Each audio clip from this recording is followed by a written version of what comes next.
کوئی راہ فرار نظر نہیں آ رہی تھی۔ میں نے سختی سے انکار کرتے ہوئے کہا کہ بولو اور صرف بولو، کیونکہ صرف بولنے کی تمہیں اجازت دی گئی ہے۔ میں چاہتا تھا کہ سب اصلیت جان کر ان دونوں کو جلد از جلد ٹھکانے لگا کر یہاں سے چلا جاؤں، کیونکہ یہ جگہ میرے لیے اب سیف ہاؤس نہیں تھی، بلکہ یہ جنگل تھا اور یہاں شکاریوں کی آمد و رفت بھی رہتی تھی۔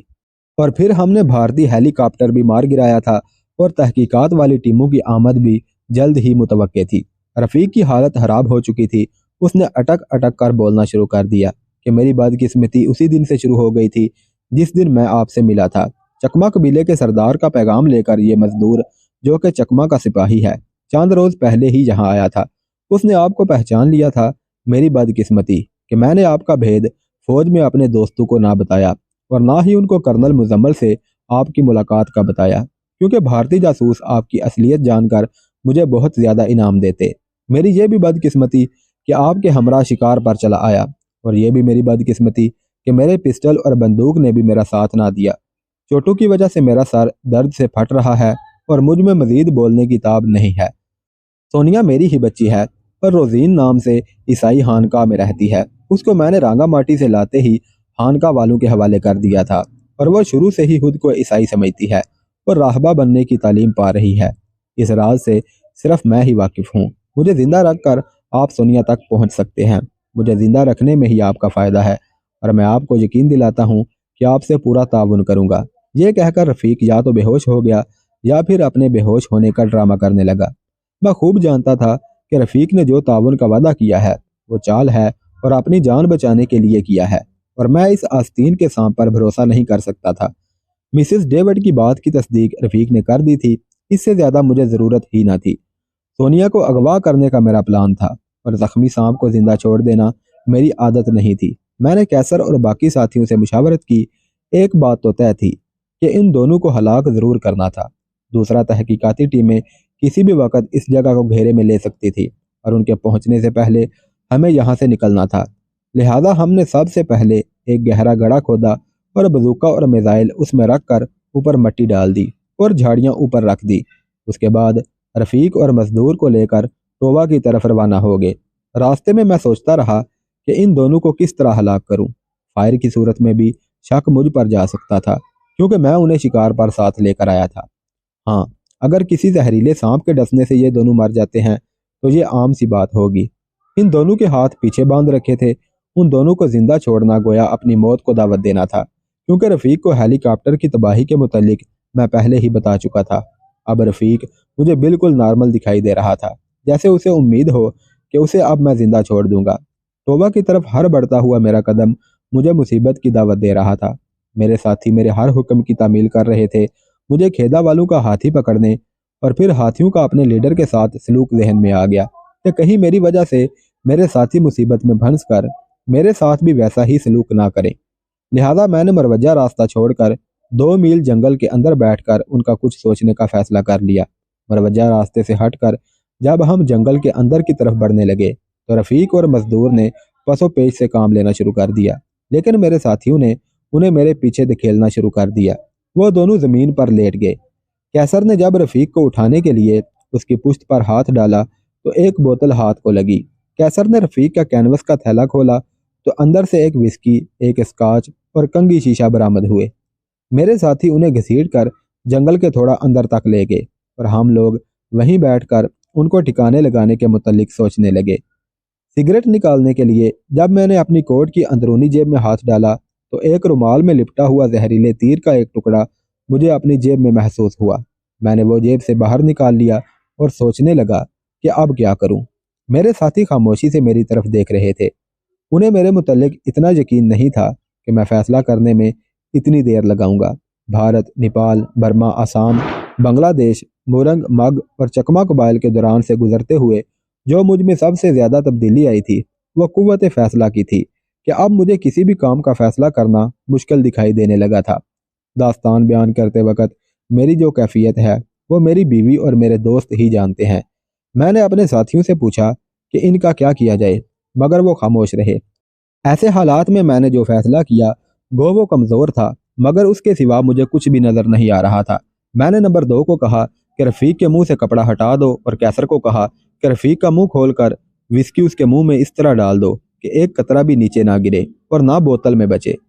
رفیق نے تھوڑی ہیل و حجت سے کام لیا مگر پھر بے بس ہو گیا۔ جب ساری شراب اسے پلا دی گئی تو میں نے نمبر 2 کو کہا کہ رفیق کو درخت کے سہارے بٹھا دو تاکہ ساری شراب معدے میں چلی جائے۔ اس کے بعد چکمہ مزدور کی طرف متوجہ ہوا اور اس کی گردن پر 3 جگہ پر زہریلا تیر اس طرح چبویا کہ جیسے کسی سانپ نے ڈسا ہو۔ مزدور تیر چبھنے کے بعد تھوڑا سا تڑپا پھر ٹھنڈا ہو گیا۔ میں نے اسے ایک درخت کے قریب اس طرح لٹانے کو کہا کہ جیسے کوئی سانپ کے ڈسنے سے مرا پڑا ہو۔ اس کے بعد میں رفیق کی طرف متوجہ ہوا۔ وہ نشے کی وجہ سے فل مدہوش ہو چکا تھا۔ میں نے رفیق کے سر پر عین اس جگہ جہاں پر حرام مغز بالکل قریب ہوتا ہے وہاں پر اپنے پسٹل کے دستے سے چوٹیں ماری اور پھر اس کی نبض چیک کی۔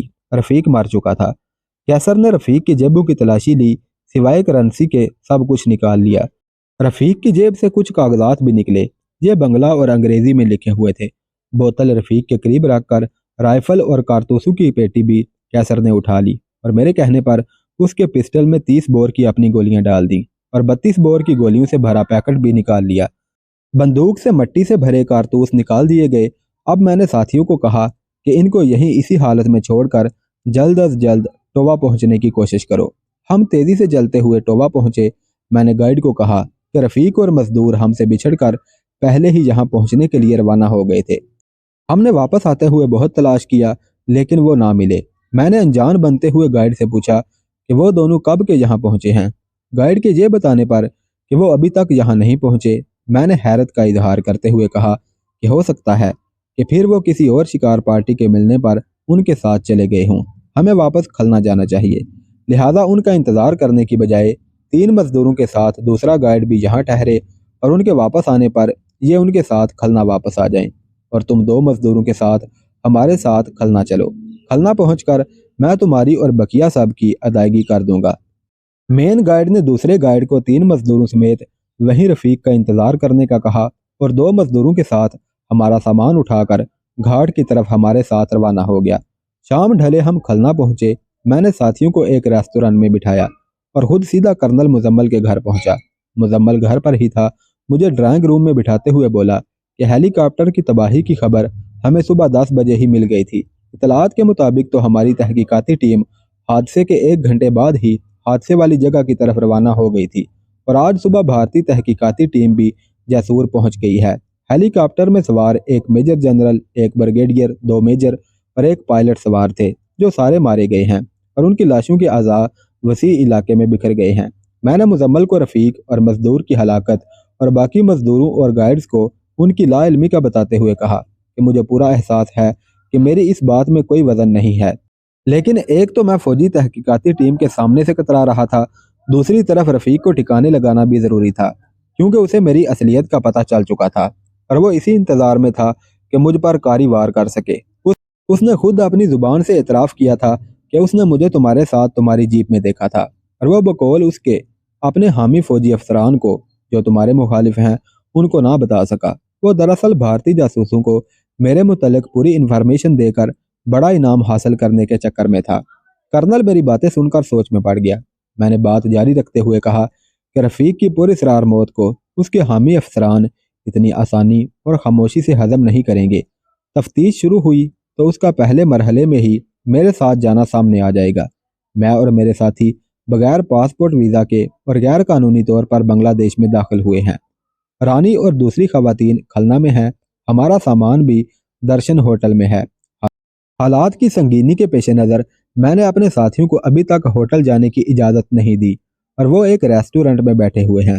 اب مجھے تو کچھ سمجھ نہیں آ رہا کہ ہم کیا کریں، اسی لیے میں سیدھا تمہارے پاس آیا ہوں۔ مزمل نے میری پوری بات سن کر کہا کہ مجھے بریگیڈیئر صاحب سے بات کرنی پڑے گی۔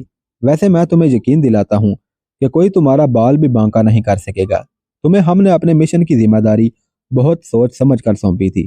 ہم تمہیں کبھی بھی نظر انداز نہیں کریں گے، چاہے ہمیں کھل کر اپنے مخالفین کے سامنے آنا پڑے۔ یہ کہہ کر مزمل بریگیڈیئر کو فون کرنے کے لیے ڈرائنگ روم کے دوسرے کونے میں چلا گیا۔ ادھر میں نے بھی دل کو یہ کہہ کر ڈھارس دی کہ میں نے کوئی کام بھی اپنی ذات کے لیے نہیں کیا۔ بھارت میں ڈی ایم آئی کی حراست بہت بڑی مصیبت تھی۔ اللہ پاک نے مجھے وہاں سے بھی نکالا تھا تو یہاں بھی کوئی نہ کوئی صورت پیدا کریں گے۔ مزمل فون کر کے میرے پاس آ کر بیٹھ گیا اور کچھ سوچنے لگا، جیسے کوئی فیصلہ کر رہا ہو۔ پھر بولا، دیکھو دوست، تم راول پنڈی سے یہاں اتنی مصیبتیں اٹھا کر کس کے لیے پہنچے ہو؟ ایک دوست کے لیے۔ یہاں میں تمہیں اچانک ملا، بحیثیت ایک پرانے دوست ہونے کے مجھے تمہاری خاطر تواضع میں کوئی کسر نہیں اٹھا رکھنی چاہیے تھی، لیکن بجائے اس کے میں نے تمہیں ایک خطرناک مشن سونپ دیا۔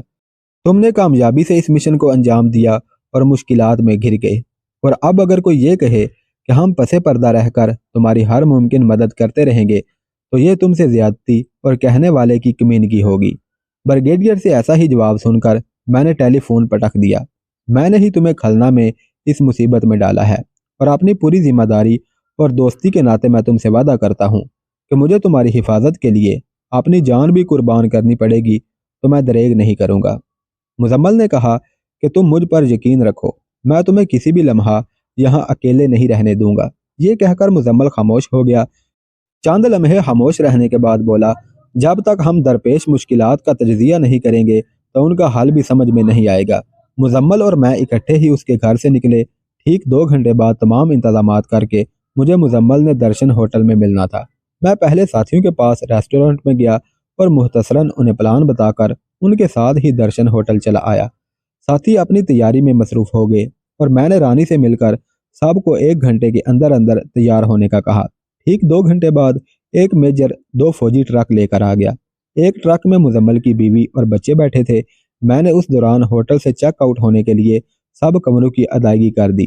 رانی، اس کا بیٹا اور دوسری خواتین اس ٹرک میں بیٹھ گئیں اور میجر ان سب کو لے کر باری سال مزمل کی بیوی کے میکے کی طرف روانہ ہو گیا۔ دوسرے ٹرک میں ہم سب ساتھی ایک JCO کے ساتھ ایک فوجی گیسٹ ہاؤس کی طرف روانہ ہو گئے۔ مزمل گیسٹ ہاؤس میں ہمارا منتظر تھا، جہاں اس نے 4 کمرے ہمارے لیے ریزرو کروا رکھے تھے۔ مزمل نے مجھے کہا کہ آئندہ چند روز کے لیے ہم گیسٹ ہاؤس سے نکلنے سے احتراز کریں، اور اگر کوئی سویلین یا وردی والا پوچھنے آئے تو بتانا کہ ہم بریگیڈیئر حق کے مہمان ہیں۔ مزید چند ہدایات دے کر مزمل رخصت ہونے لگا تو میں نے اسے کہا کہ میں کل چٹاگانگ اصفہانی کمپنی میں فون کر کے انہیں بتانا چاہتا ہوں کہ ان کا بڑا اسٹیمر ہرن گھاٹا پہنچ جائے۔ مزمل نے کہا کہ وہ اسی JCO کے ہاتھ ایک جیپ بھیجے گا جس میں شہر جاؤں۔ مزمل بہت جذباتی ہو رہا تھا۔